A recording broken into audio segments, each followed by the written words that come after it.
The advice and opinions expressed by the host of Autism Live and her guests are meant solely as suggestion and should not be in any way construed as child-specific advice. Any choices you make in determining your child's treatment are completely at your own discretion. Dr. Doreen Granpeesheh is the Dr. Doreen is an expert in autism. Doreen Granpeesheh. Dr. Granpeesheh. Dr. Doreen Granpeesheh. Dr. Doreen Granpeesheh is a visionary in the field of autism. Now you can ask her questions on Ask Dr. Doreen.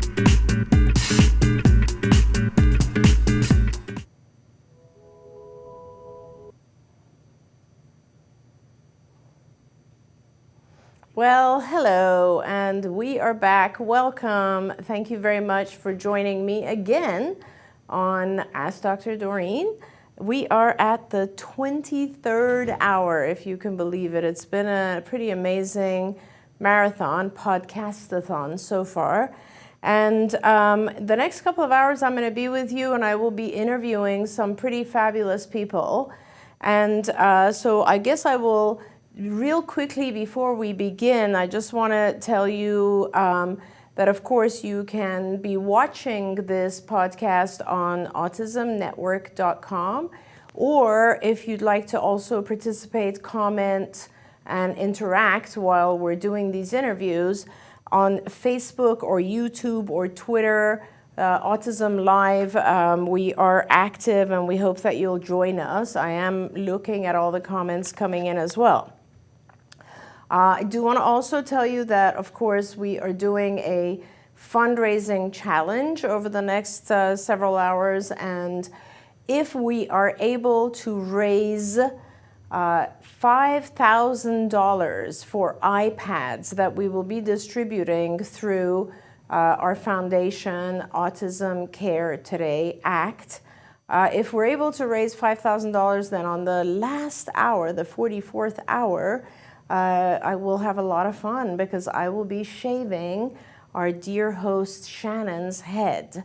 So go to this site, givebutter.com/iPad challenge, and please help us. And any amount you can donate will help us get to that number that we're hoping to get to. Really appreciate that. Okay, so my first guest right now is a very dear old friend of mine, Vince Redmond, and I guess, Trayvon, if Vince is with us, he can join us. Vince is a licensed marriage and family therapist. He's been on Autism Live many different times, and he is currently Director of Safety, Security, and Family Services at CARD. But also he has a private practice that I would love to tell you all about as well. And Vince has been working in the field for, I have to guess, about 30 or so years. And so if I can get Vince on the show, I'm always happy to ask him a bunch of questions.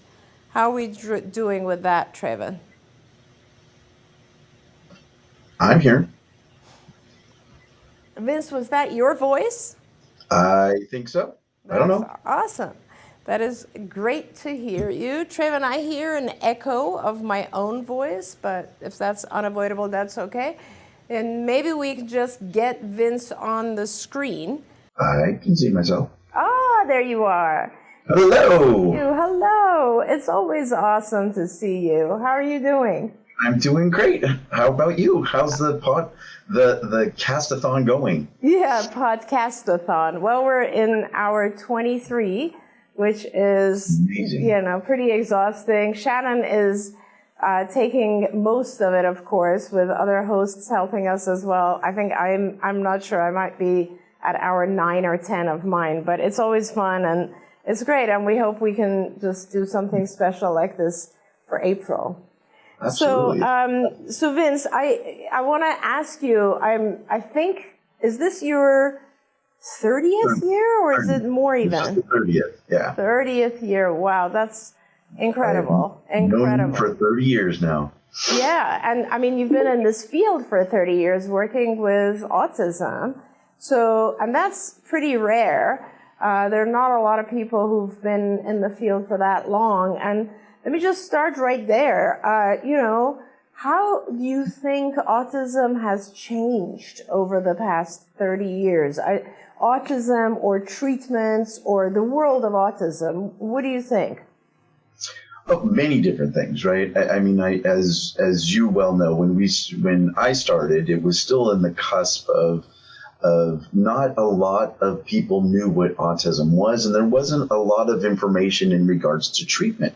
There wasn't a lot of information on what families, parents would do if that diagnosis was given. Matter of fact, that diagnosis, it wasn't given very often as well. Right. So, I have to turn my volume up, someone's volume up. Looking at the field, we really had no guidance, referrals or resources for families. And to look at where it was there back in the early 90s to where it is now, it's amazing. We have, like we're doing here, the amount of professionals and parents and resources and, help and guidance that are given just in these next 24 hours is more than we had at all in the beginning of the 90s.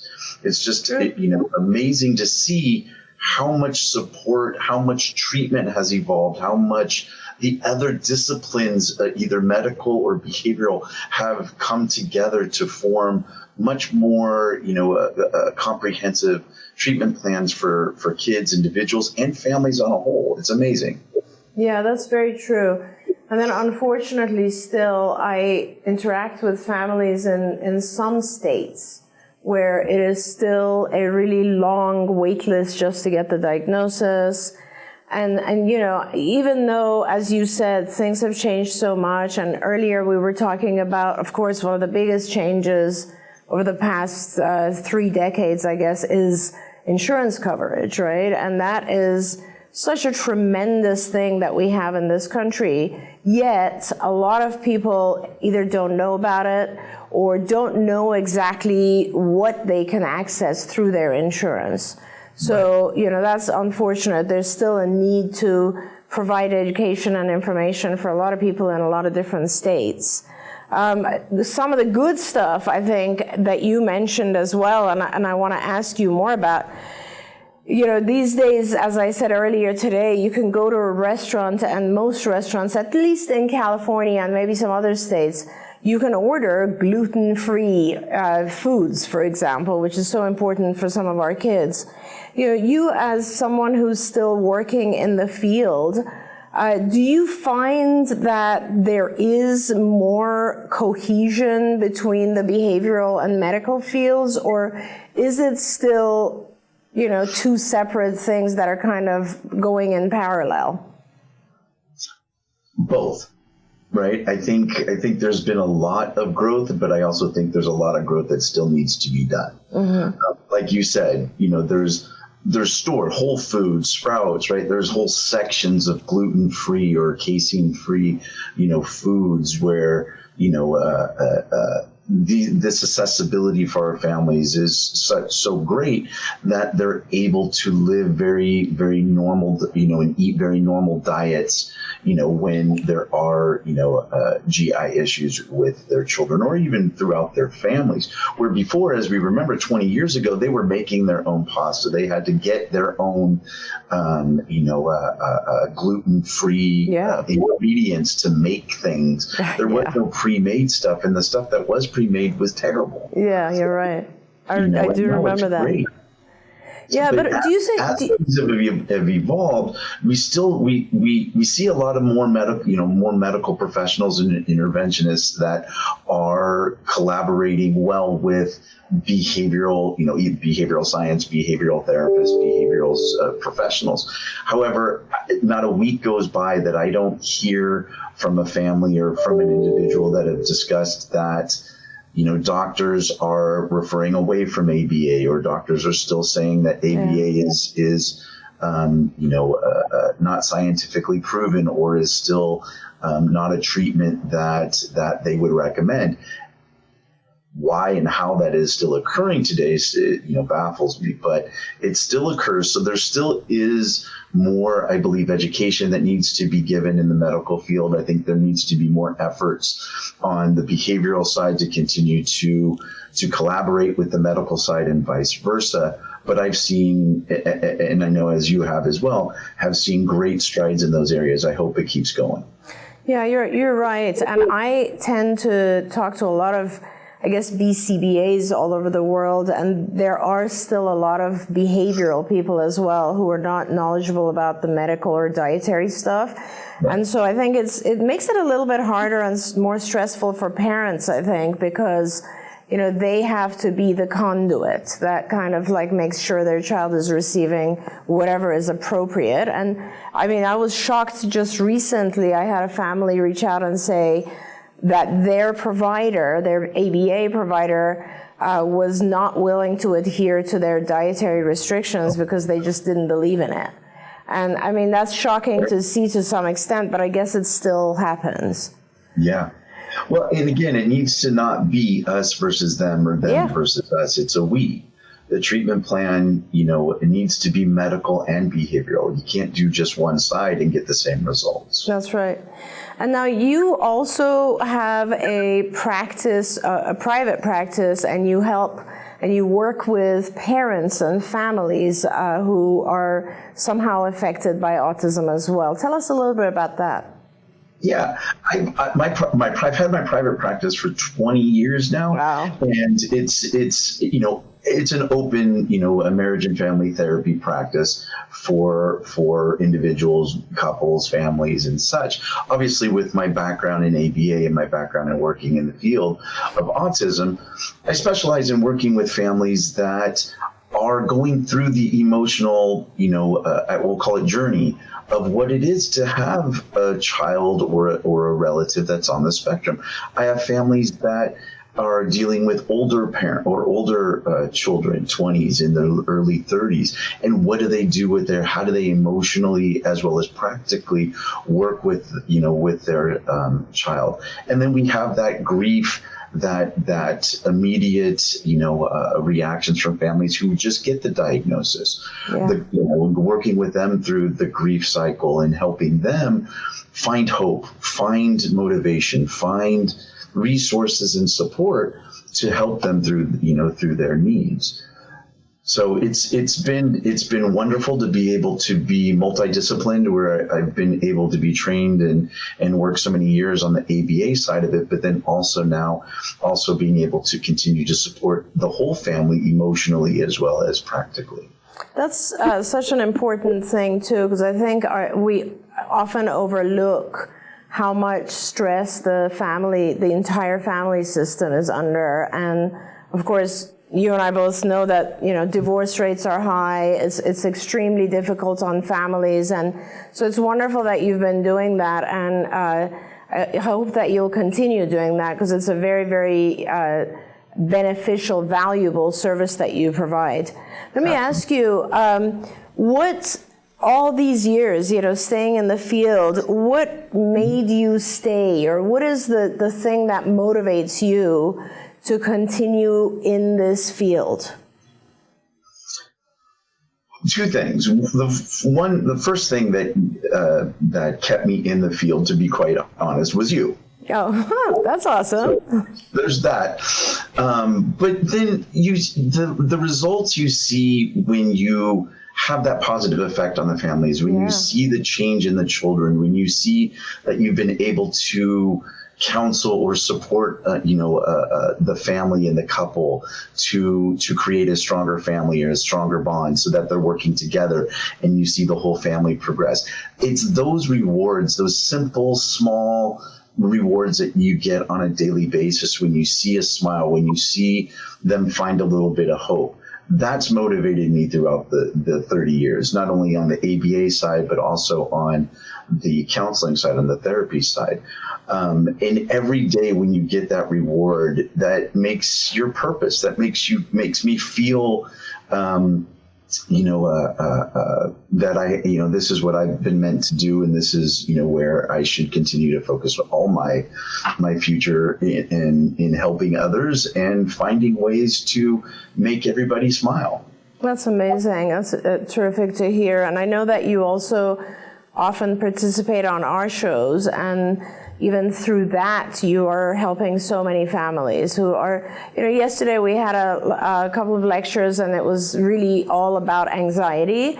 And a lot of it was the anxiety that parents feel, not just our kids. I mean, we know that a lot of the folks with autism experience anxiety, but just the apprehension that families have in regards to what's going to happen to their children and so on. That's something that's really difficult, and I'm so glad you are helping the way that you do. It's so necessary. And it's throughout the journey, right? It's not just, I think sometimes there's a front load of services and support for families just starting out, recent diagnosis, just starting in treatments. But we have to remember this anxiety, these stress levels go through every developmental stage and continues as the family continues on as well. So having that long, more longitudinal support to support them and support their new stressors and anxiety along the way, I think is very essential for them to continue that hope, continue their journey, and to continue to be happy. Yeah. So what if you had the opportunity to give a new family advice? What do you think is the most important thing you can tell a family that has whose child has just been diagnosed? What would you tell them? Lots of things. I think for me, the most important thing is honest communication. Honest communication between the couple, the parents. Honest communication with the service providers, doctors. What are they looking for? What do they need? What are their fears? What are their anxieties? What are their questions? Don't be shy to ask questions. There is, the whole adage, there is no dumb question. But when you don't have an answer, that means the questions need to be asked. Don't be afraid to reach out to those resources, different resources, and ask those questions. I think what happens is everyone gets very, inclusive and tries to keep everything internal, and they don't want their fears, or they don't want their pains, or they don't want their anxieties to be seen by others. And what that does is it shuts down their world. It shuts down their abilities to access all these wonderful people, all these wonderful resources, and the wonderful support that they have within their family. Yeah. And that I see oftentimes is kind of the catalyst to a lot of those divorces, breakups, breakdowns, and sometimes even worse. Yeah, that's so true. And I don't want to keep you over your time limit, but I have one other question. Given that you have so many years of experience and have worked with so many children, and I personally know some of your children who have done extremely well. What is the single most important thing you've learned about autism itself? How do you summarize the experience of 30 years? What have you learned? That truly, again, putting me on the spot, that it's truly an enormous spectrum. Yeah. Right. Agreed. I think when you're not as involved or is dedicated to it as we have been over these last 30, 40 years, I think most people don't understand what it means by a spectrum. It's like either A, B, or C. That's not the case, right? I think, a lot of people hear high, mid, or low functioning, but that's really doesn't really apply very often. There's such a wide diversity. Kids that we thought would never recover. Yeah. Kids that we thought, were flying through everything. All of a sudden we found where their main deficit was. And I really had to do a lot of concentrated work on that one area, years of work in one developmental area to get them, through and so that they could be successful. So for me, I think the biggest learning lesson I've seen in autism over these years is that the spectrum, it continues to grow. It continues to, I think we find more variations and more, each new child, each new family, each new patient we meet. Yeah, which I think, I mean, you're absolutely right, and I would probably say that's also the biggest lesson I've found, and it just leads to the premise that every child is different, everything has to be individualized, and I often tell that to parents because, you know, the parents have only one experience, or maybe two, their own, and they're not aware of how broad the spectrum is, and sometimes they try to do the things that their friends are doing, and it doesn't necessarily apply to their kids. So that's very good advice. You're absolutely right. Vince, thank you so much for taking the time to come on here and join us on this podcast-a-thon. We love you. You are amazing. I hope that you continue to do the good work that you're doing. It was always a joy for me to work side by side with you for so many years. And now it's like wonderful for me to see you continue on and continue to help people. So thank you for that. And I look forward to having you back on our shows. Absolutely. My pleasure. Have a great rest of the week, and I hope we meet that mark. Sounds so you can shave Shannon's head. Thank you so much, Vince. Take care. Be well. Okay, take care. Bye-bye.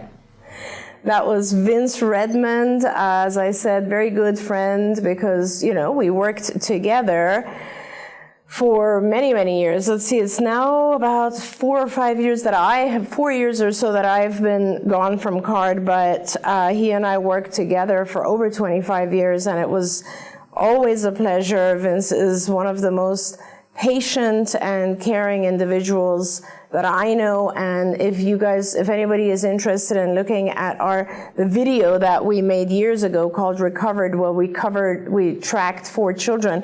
One of the children was a child that Vince worked with, and he did extremely well with that child as well. Okay, so now I believe my second guest is, if she is available, is Dr. Kat Hurd, or Dr. Catherine Hurd. She is, Kat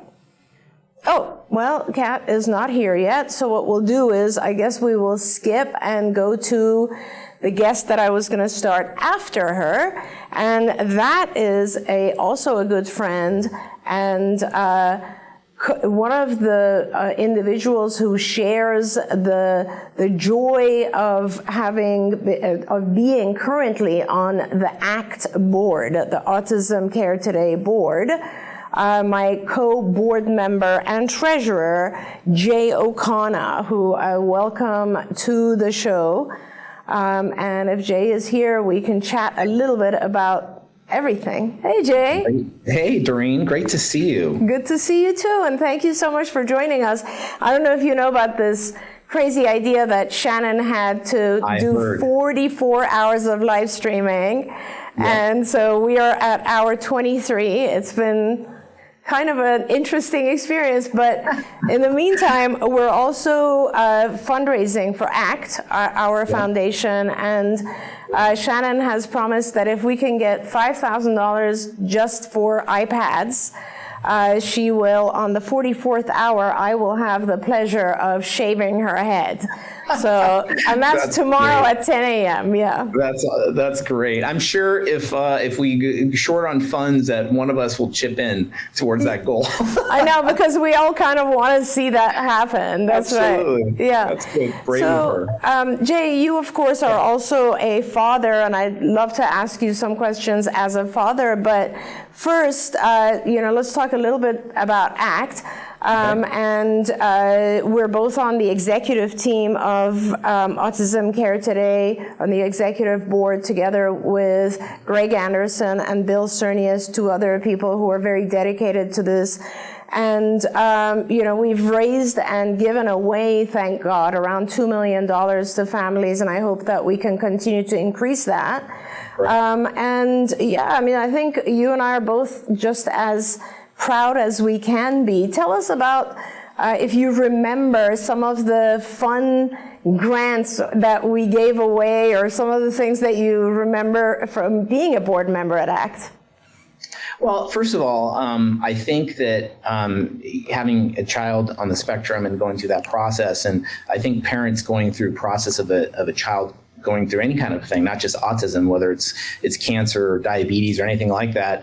I think as parents, we either succumb to the stress and the anxiety and the negativity of the situation, or we try to do something positive to help other people in the same situation. And I think for me, getting involved in helping found Act Today, it really was about how can I help people who are in this situation that may be even less fortunate than me, right? Mm-hmm. And so for the biggest thing for Act Today that I thought was compelling was back then insurance companies didn't even pay for things like occupational therapy and ABA, which is very important. And for me, luckily we were blessed enough to have the financial capability to help our child. But I thought of all the other people that didn't have the financial ability to pay for these things that could help their child and get them better, but weren't capable of doing that. And so I think our mission is really a great mission. And I love being involved in that ability to be able to hand money to the families, to their therapists and so forth to help them directly versus just, it's great to donate to charities, but sometimes that money just goes into a fund and you don't know how much you're using of it for the people themselves.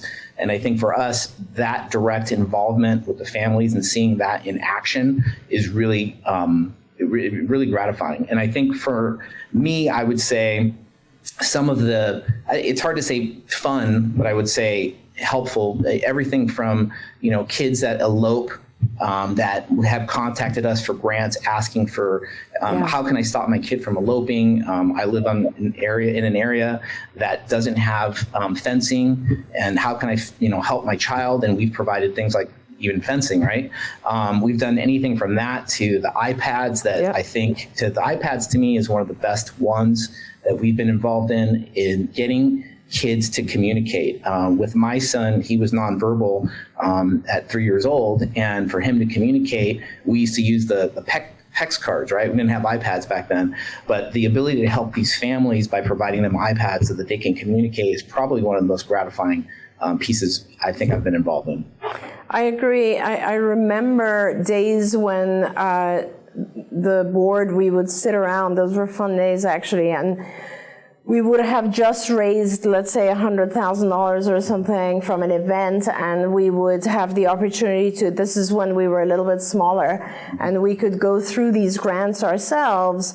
And it was just heart-wrenching to see some of the needs. I mean, you remember we would often have like a single mom, 2 children on the spectrum, just requesting funds for, like, as you said, safety equipment or, a helmet or during COVID, of course, there were a lot of people who were affected by autism who lost their jobs, were laid off, and were asking just for food, grocery cards, and so on. And so it is tremendous. I agree. The iPads were a really, really effective way to help folks, and that's why it's still one of our primary grants. Yep, absolutely. So we just had, of course, 6 months ago, our annual event, the Halloween event. What a great event it was. It was a little bit of a crazy event. Yeah, it was amazing. Yeah, and we were lucky to raise some funds, and we're already starting to plan our next event for Halloween again, although it's just April, but we are looking at the venues and, spreading the word that we want to make this the biggest Halloween event of LA so that we have hundreds of people coming and donating to ACT so we can use those funds.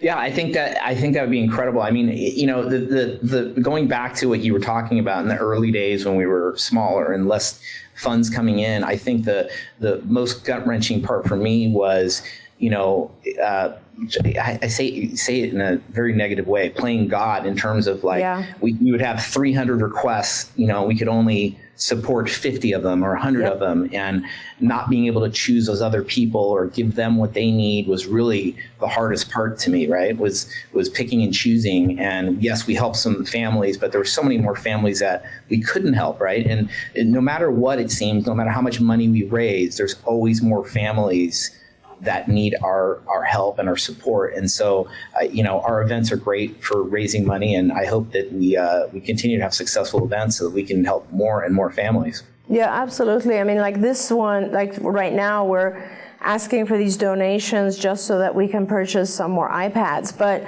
I agree with you. Anything we can do, and believe me, Jay, you know, as someone who sees the incoming grant requests, Yes. it is still as bad, if not worse, because there are just so many, and there are no other charities like ours. Like ours is so focused on just services, right? And we generally, because we have so many families requesting help, we try not to go over $5,000 per grant.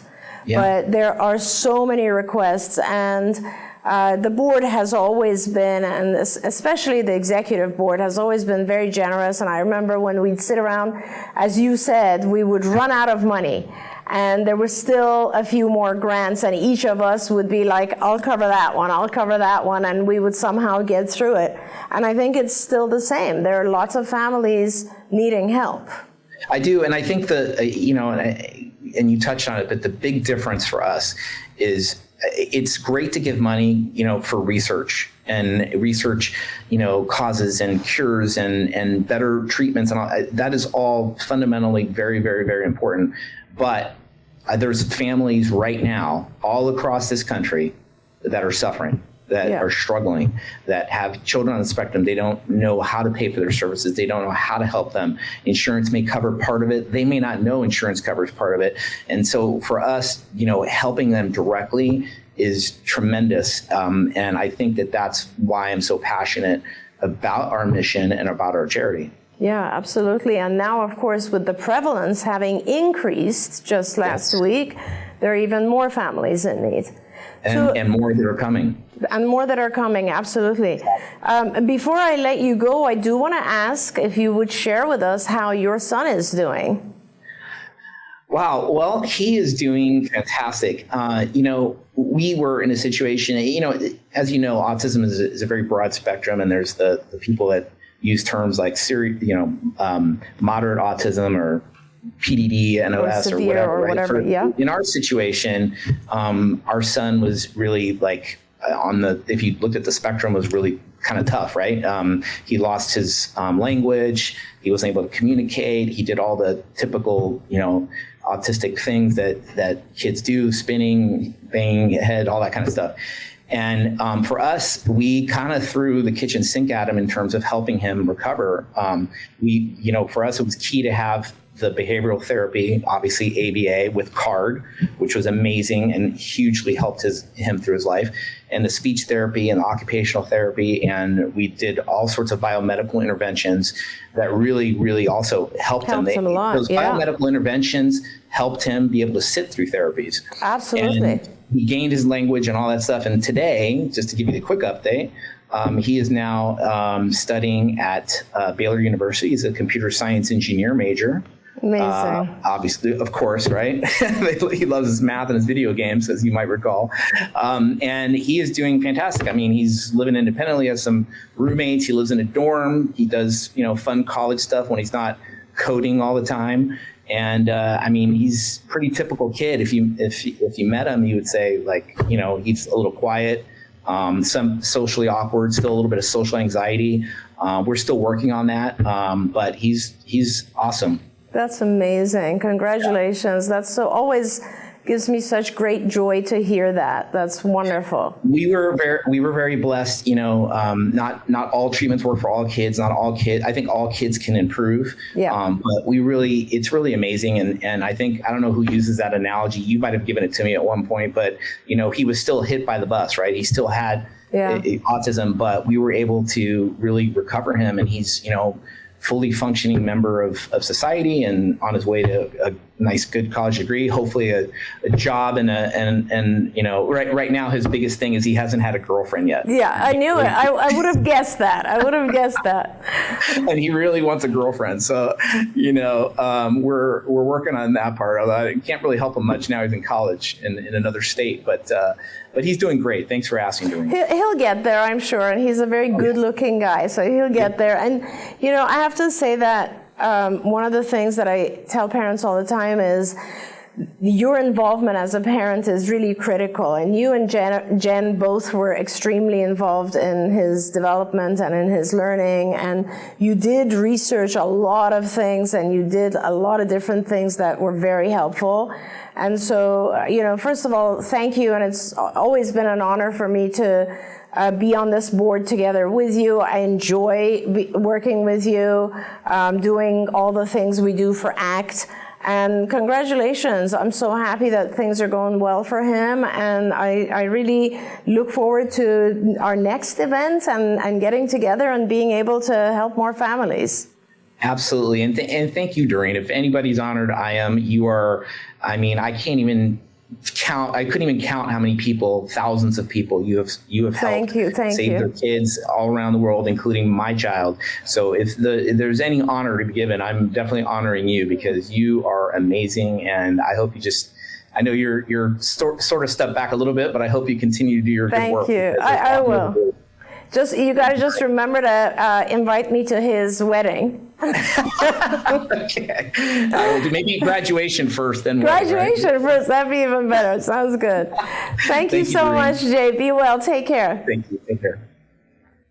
Well, that was lovely. It's always so nice to talk to our fellow members of Autism Care today. We do so much stuff together, and it's always so delightful. The executive board, which Jay is on, we've all of those folks are regularly for year after year after year, and I think it is honestly about 20 years that we have founded ACT. And every year they donate their time, their funds, their resources, everything they possibly can. So thank you very much, Jay. Traven, are we ready? Yes, wonderful. So my next guest, also a very dear and senior, long-time ABA professional, is Dr. Catherine Hurd, who I call Kat because I have known her for a very long time. Dr. Hurd is the owner and CEO of Mercy Autism Center in Baton Rouge, Louisiana. And we'd like to welcome her to our show. I'm gonna wait until she pops up on screen. There she is. Hi, Kat. Oh, I can't hear you. Oh, and she's gone. We give it a minute and hopefully we will get her back.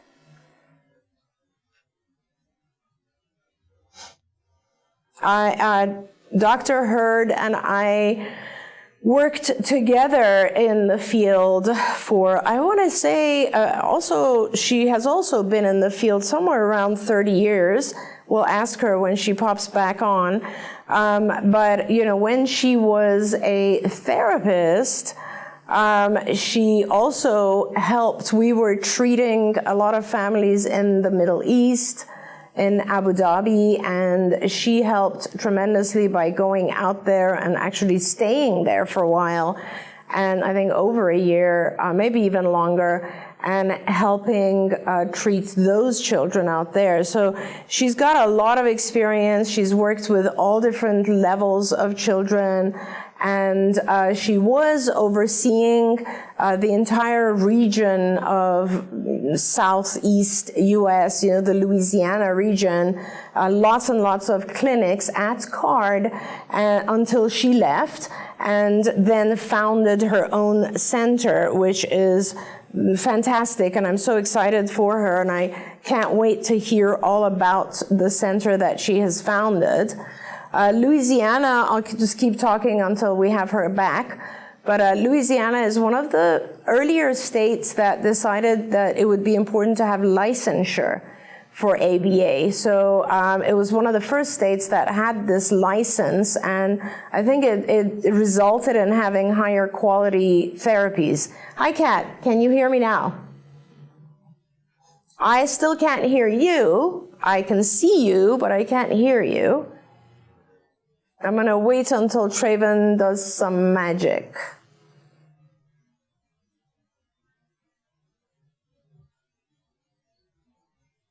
Nope, I still can't hear. Oh, and she's gone again. Traven's trying to fix it. Okay, we'll see if we can fix the communication issues there. Yeah, so, it's Kat later got her doctorate degree in ABA. Oh, there you are. Now I can hear you. Yay! But I can't see you, so I think Traven will put you back up in a minute. There you are. It's nice to see you, Kat. How are you doing? I just gave a long introduction about you. I heard it all. Thank you so much. So tell us about your new role and your new center. I'm very excited for you. Well, I don't even know where to start. It's been a whirlwind. It's been very fast. We opened our doors in February of this year, 2023, February 18th to be exact. And we are off to a great start. I mean, I have probably about 22 kids that are in the process or currently getting services already. And I've hired another BCBA. We got about 15 therapy staff. It's been a whirlwind for sure.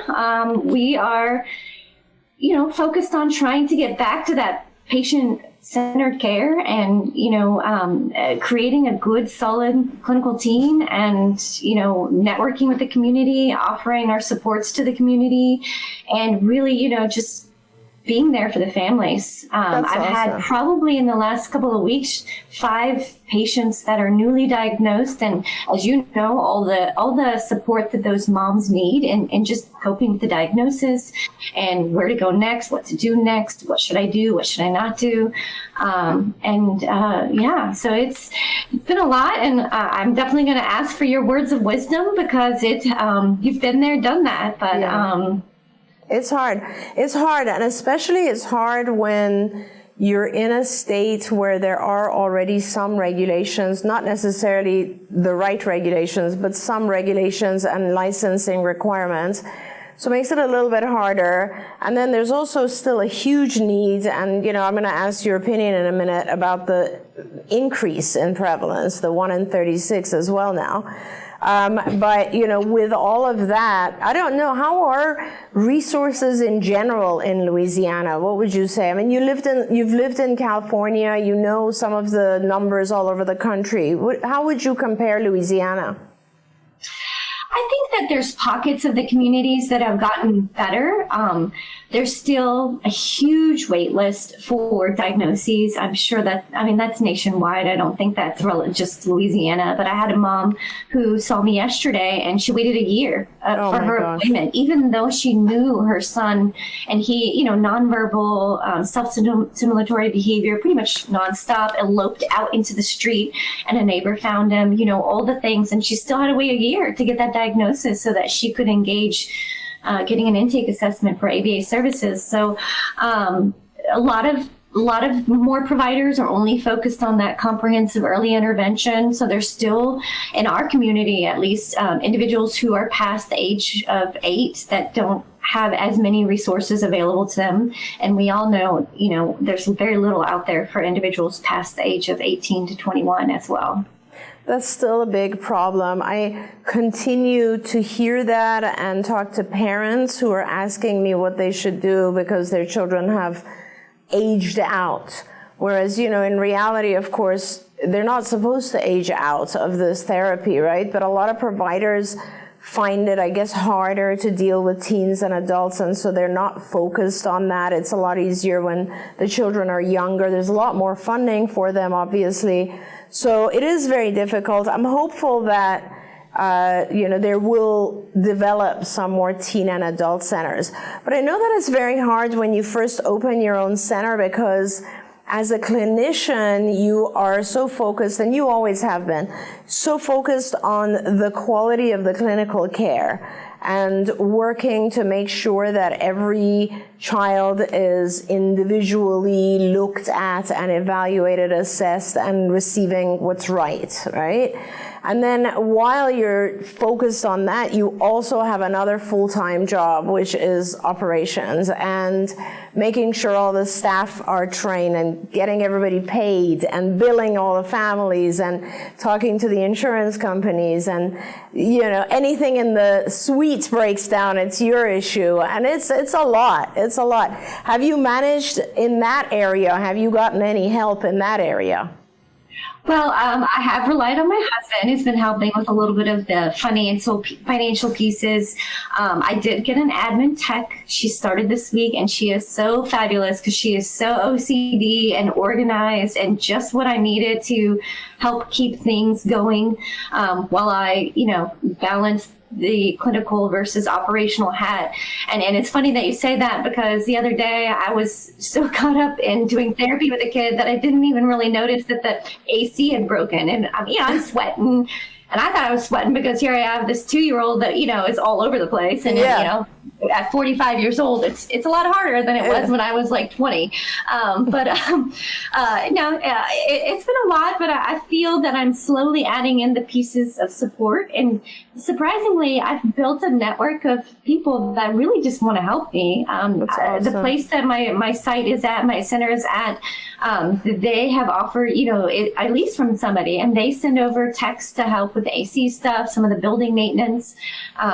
So yeah, it takes a village for sure, and I think that I have that village helping me. But at the end of the day, it's still, my ultimate responsibility, and I take every piece of that responsibility very seriously. So yeah, and you always have, and I will say that you were always not just one of the best clinicians, and you went ahead and got your doctoral degree, and you just kind of made it even better, the quality of care and knowledge that you have. But you also were always very dedicated to the families, very dedicated to training staff, making sure that the quality of care is good. And you always worked massive hours to try to help. I was going to ask you, now that you have 2 young children of your own, I mean, talk about age is one thing, but like motherhood also, you're living the life that I had, which is, I had 3 children, they were young, and I was growing the company and trying to do everything. How are you managing with that, and how hard is it? It's hard. In fact, I've gone through a few mommy guilt moments. But again, it takes a village. My mother-in-law, like just today, my mother-in-law picked them up from schools, taking them to their swim lesson. Yesterday, I brought them to the center. And you know what's so great about that? One, I'm teaching my children acceptance from a very young age. Yeah. And they love it there. They jump right in, and they're playing with the kids there.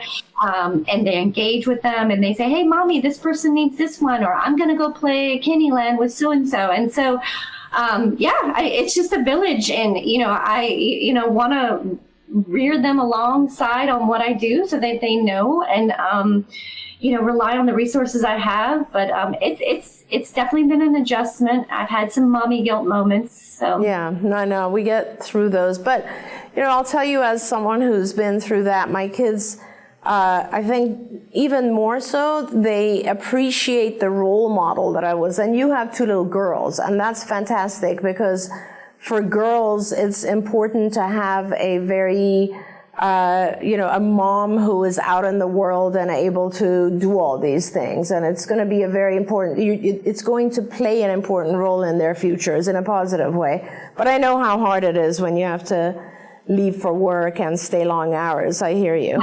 My oldest the other day, she said, Mommy, when you get too old to work, am I going to be responsible for Mercy? Oh. I said, yes, baby, if that's what you want. If that's not what you want, that's okay. That's amazing. That's amazing. And how old is she now? She's 8. Yeah, that's amazing. No, she's 7. She'll be 8 in a couple months. That's amazing. Wow. Awesome. So, Kat, what do you think about this increase in prevalence yet again? I feel it, Doreen. I feel it. And I know the statistics are still there, but I'm seeing a lot more of females. Oh, interesting. Yeah, very interesting. But I feel it. I mean, I am, and the crazy piece is that's still probably underrepresenting the true prevalence, because there's people who can't even get a diagnosis for a year. Yep. So imagine if everybody could accessibly get a diagnosis, what it would really look like. Yeah, that's right. And I was talking with Steve Edelson earlier today, and of course, this data is from the beginning of 2020, and I think they looked all the way down to 4-year-olds or 5-year-olds. But if you look at birth rates, it would have to go 4 or 5 years even before that. So this prevalence is already somewhere like 8 years old. And who knows what actual current rates are, but I do agree with you that it is increasing, and which is, just another reason that I'm so happy that you were able to go out on your own and open this center. And 22 kids, that's a lot already. In a month and a half. It's been crazy. What are they getting to you relatively young, or is the diagnosis, are they receiving treatment relatively young? So it's a mixture, but I would say 50% of that is between the years 2 and 5. Wow. I literally just saw a kid 2 weeks ago, and he just had gotten his diagnosis, but the sister was definitely red flags, and the mom, she was just shy of her 2nd birthday, and the mom said, yeah, I'm taking her in a couple of days, and I'm sure she's going to get a diagnosis too. It just ate at my heart. Me and my empathy and my ability to sometimes I left that intake crying because, for that poor mom, she just got a diagnosis for her son, and she's going to have to deal with a comorbid, the sister having a diagnosis within 2 weeks of the other one. It's crazy. It really is. And sometimes I wonder how the parents handle it all. It's incredible how they do, and their strengths is amazing. If you had to and I wasn't sure, I was saying before you got on, I was saying that I think you've already been working in the field about 30 years, is that right? 25. And in these 25 years, which is still an astounding number, and there are very few people who have been continuously active in the field for that long, what do you think would be the biggest thing you've learned about autism? Oh man. Well, that it is truly a spectrum. Yeah. And every single individual I have met is uniquely in themselves. And that's why it's so important for that patient-centered care, because you can't put one person next to the other and say that they are the same or treat them the same. And, it's unique in our medical field to have that, because you can go to a doctor and you have similarities and they give you this prescription. But every single, I've probably seen 7,000 individuals now in the last 25 years, and I cannot put one next to each other and say they're exactly the same at all. It's so true. And I think that's what I've learned the most over these 25 years. It's anyone that I ask that question, as if they've been in the field for 25 or more years, will say the same thing. Because we all look at the kids and we realize that the evaluation process and getting to know the child and the family and everything that's going on with them is so important. Do you feel that the field that we have been in, ABA, has changed a lot over the last, 2 decades or 3 decades? Definitely. I think that, when I was growing up in the field, there was a lot more, collaboration, support from your supervisor and from, everybody around you, and a lot more engagement with the families, and a lot more engagement with, a collaboration of care. And I feel it's gotten a little cookie cutter and a little rote. Yeah. I talk to a lot of BCBAs who actually tell me that now that a lot of the companies have been bought out, there's a lot more pressure for them to just do more as opposed to do more quality. And I think it's unfortunate, because there's also a growing number of people who misunderstand what high quality good ABA is. And so, we all have to be careful and try to do the best we can to preserve what is good ABA, because so many continue to still benefit. I was listening to Jay earlier, and I worked with his son for a short time period, and just to hear him, he's at Thaler and, all of that. But, those were back in the days when we really did focus on individual outcomes, and, we met as teams and we collaborated and we problem solved, and the family was very involved in his treatment. Yeah. Just to let you know, yesterday, I think, or the day before, I was talking to another co-founder of Autism Care Today, Bill, and he was telling me that how much they miss you. And, I remember for a long time after you had even moved out of California, they insisted on staying with you. And that goes to tell you. Yeah. That was one of the hardest decisions when I made my decision to depart. That was one of the hardest decisions I ever made, because that family, I miss him dearly. I still try to keep up and check in. Yeah, that's good. Yeah, they're wonderful people, as are you. I'm so proud of you. I am so happy for you. Congratulations on your new center. Let's see, you have 22 kids and we're only in April. So that means that by the end of this year, you'll be ready to open a second site, if not sooner. So I don't know about that. I'm going to be watching. There is no way you are if I know you, there's no way you're stopping at one site. So, and I want you to know I'm there to support you and applaud you, and that's fabulous. You're going to help so many families, and you're going to train so many people, which is also another amazing thing you do. Thank you so much, Kat. I appreciate your time. Thanks for having me. I miss you. Thank you so much. I miss you too. And thank you for all of your support over the years. It's truly why I'm here today, and we have this center, and we're getting back to our quality roots. I look forward to coming out and visiting you at some point there. Yes, definitely. Be well, and thank you so much, Kat. Take care. Bye. Thank you. Bye. So there you go. If you are in Louisiana and you want fantastic, especially in the area of Baton Rouge, and you want fantastic services, I can personally tell you that Dr. Hurd is absolutely an amazing clinician, and she will have trained her staff to be fantastic. So Mercy Autism Center in Baton Rouge, Louisiana. So that is wonderful. A fun hour with some amazing people. We're going to take just a short, maybe 5-minute break.